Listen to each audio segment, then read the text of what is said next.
बेटा झूलत हवे पलना माओ। अमेरो तिंदाई वो तोर बेटा झूलत हवे पलना माओ। ए तोर बेटा झूलत हवे पलना माओ दाई, तोर बेटा झूलत हवे पलना माओ।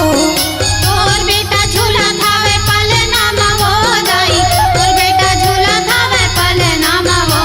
हमरो तिंदाई मोर, तोर बेटा झूलत हवे पलना माओ। अमेरो तिंदाई वो तोर बेटा झूलत हवे पलना माओ।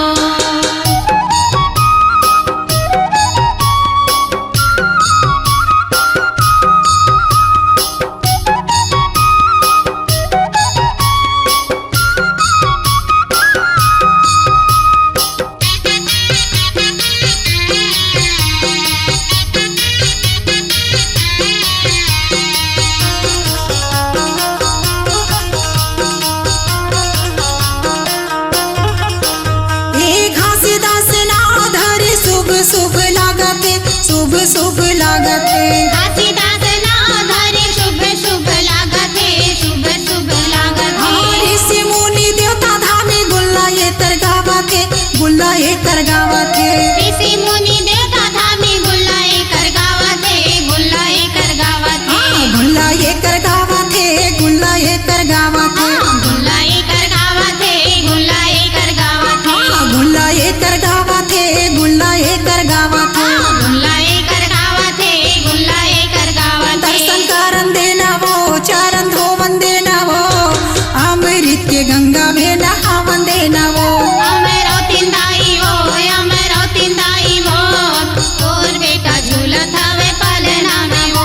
अमेरो तिंदाई वो तोर बेटा झूलत हवे पलना माओ।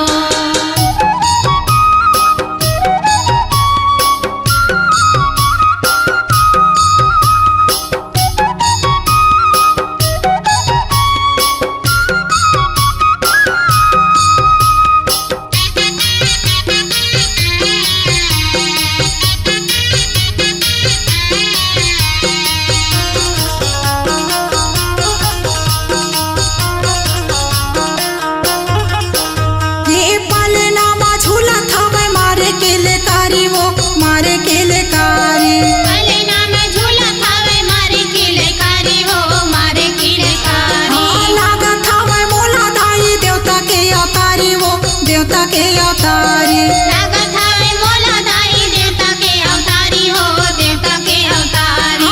देवता के अवतारी वो, देवता के अवतारी। देवता के अवतारी हो, देवता के अवतारी। देवता के अवतारी वो, देवता के अवतारी। देवता के अवतारी हो, देवता के अवतारी। पूजा करन देना वो, फल चढ़ावन देना वो, मन भर आरती उतारन देना वो। अमेरो तिंदाई वो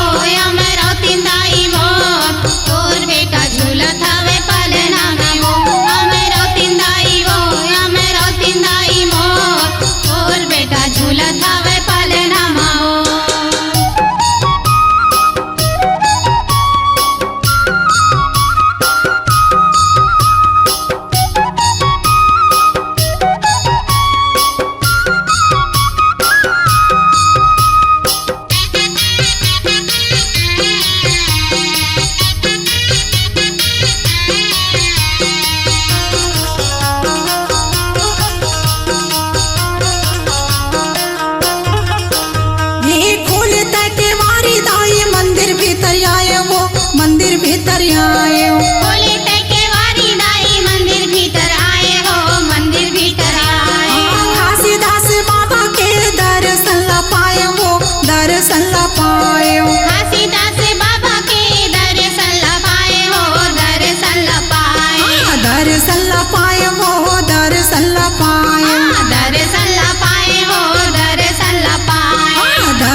बेटा झूला थावे पाले नामा वो